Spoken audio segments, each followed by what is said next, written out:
Hi everyone. So today's tremor is a little more physically challenging than some of the ones so far. And it might not be accessible for everyone. It won't be accessible for everyone. If you've got a low back injury, I would say probably want to stay away from this. You can work along with me and just go slow and listen to your body, and if at any point it is painful or uncomfortable in a detrimental way, stop. And the legs in the air tremor that I taught on the first day is, just as good. And it's a little bit similar to this one.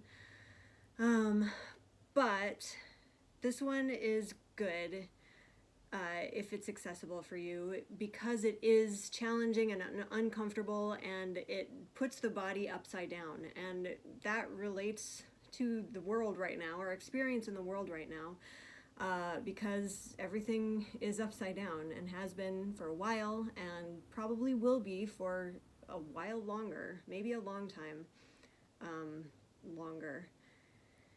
And it's useful to do things that are uncomfortable and challenging, and this is likely going to be all of those things for many of us. So we'll get right into it. We'll do a longer warm-up because it is more challenging. So just start by doing some shoulder circles.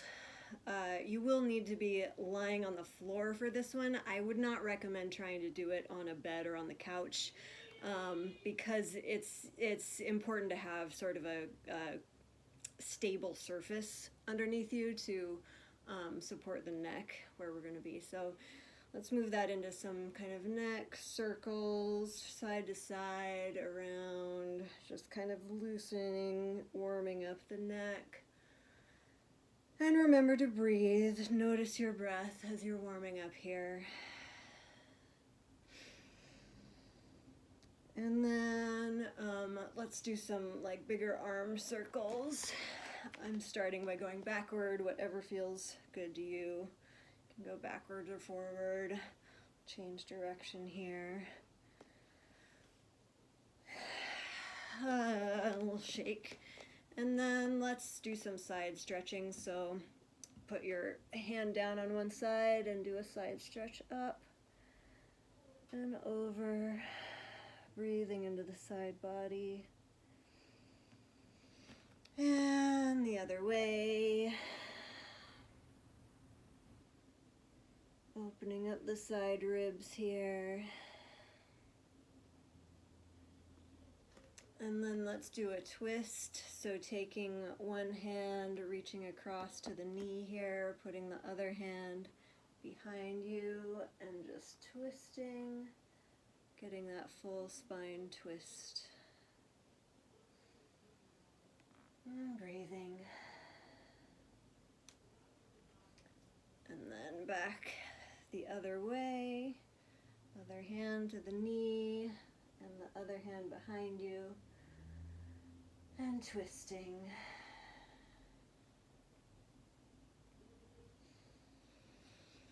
Good. And so then you've got a yoga mat. That's super helpful too. So we're just going to do a little bit of rocking and rolling along the whole spine. So this can be slow or faster, whatever feels good, just to kind of wake up the whole spine here. Back and forth, rocking along the spine. And breathing.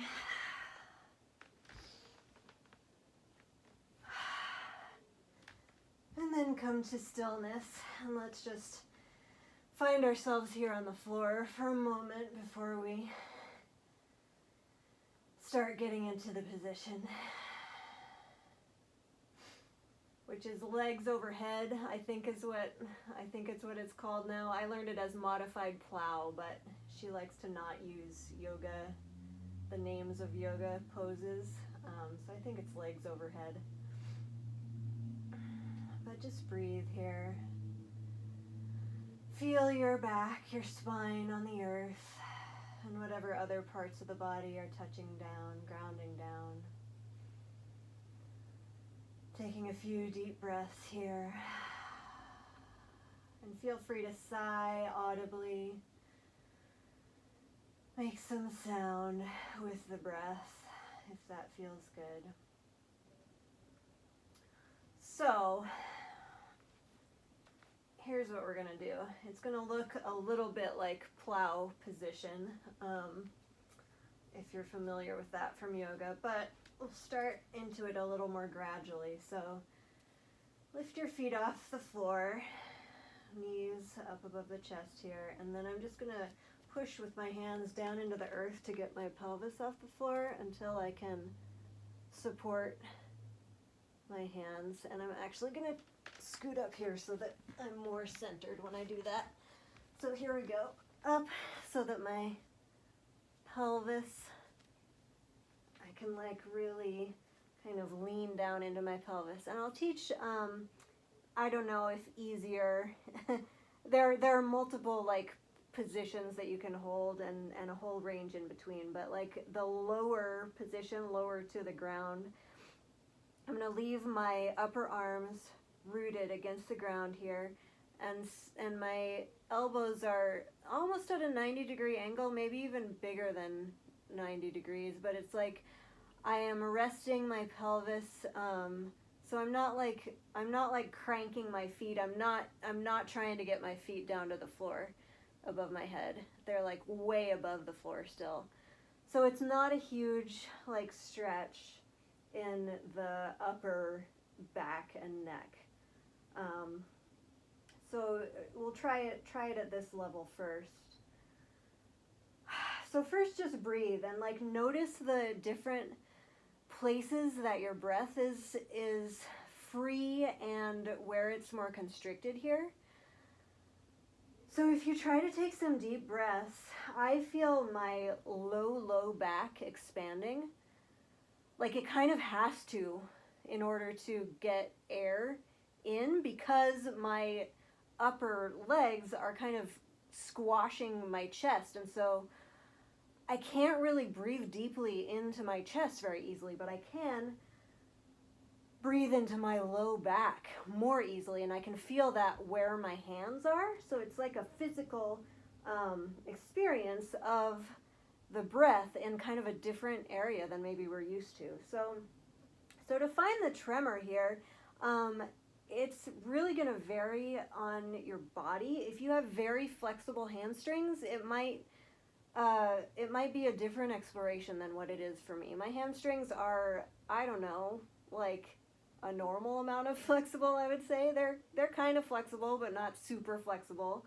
And so for me, if I like push towards stretching them out as far as I can, if I like try to get my knees as straight as possible and flex my toes toward my head, if I do that kind of like as far as I can and then bring it back just a little bit, so I'm like just barely bending my knees again, I start to find the tremor there. And the tremor,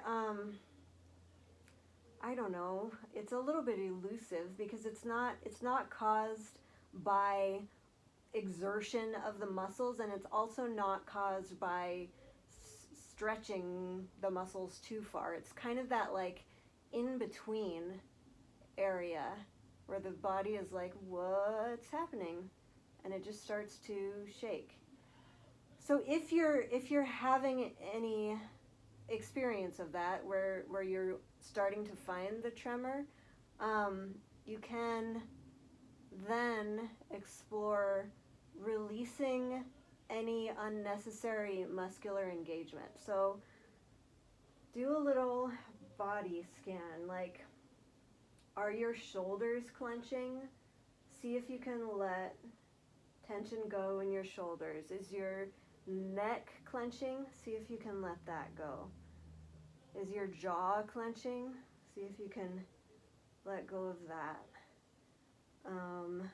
Like your abs, are your abs clenching? See if you can instead let the weight of your pelvis rest into your hands and unclench your abs. And all the while breathing breathing, and not a controlled breath, but just like letting the breath come and go and noticing.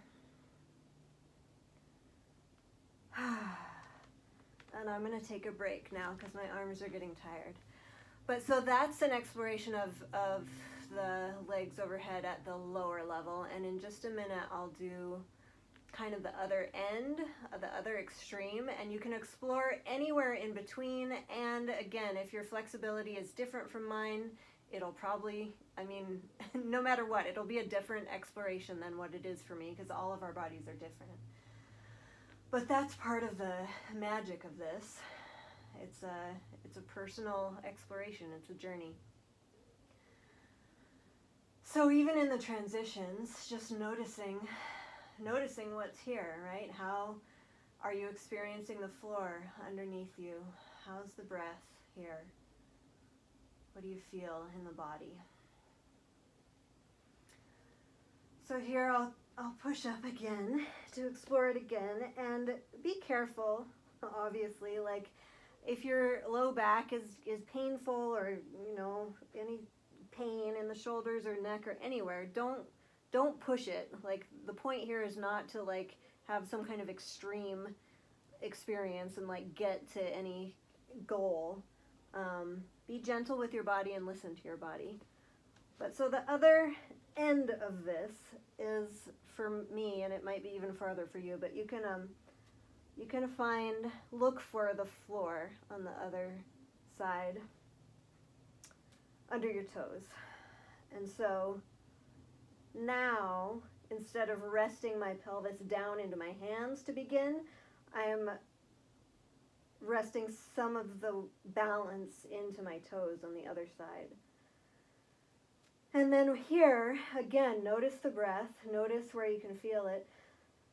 When I'm here, it's even more constricted in the throat area and in the upper chest area. So that's an experience, that's a valuable experience, right? So when my throat and chest are constricted, where do I need to breathe to get a full breath? And maybe it's a little different than it was in the other place.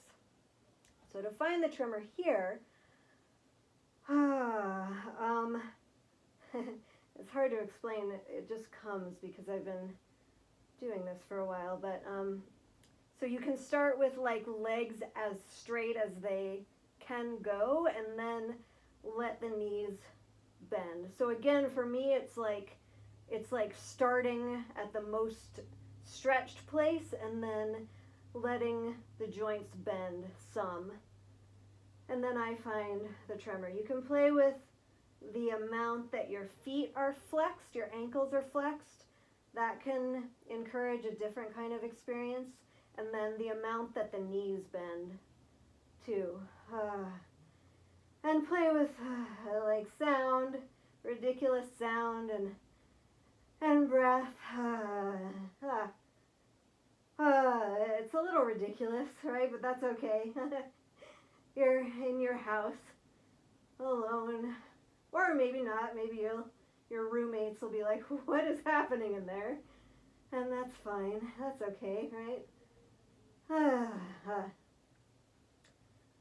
So just explore this. Notice where the breath is. Notice what's happening. And I'm going to come out of that now, because that's more extreme. But as you're playing there too, notice where you're holding extra tension. So if your neck starts to clench, see if you can let that go. See if you can let extra tension in your chest go, your shoulders. So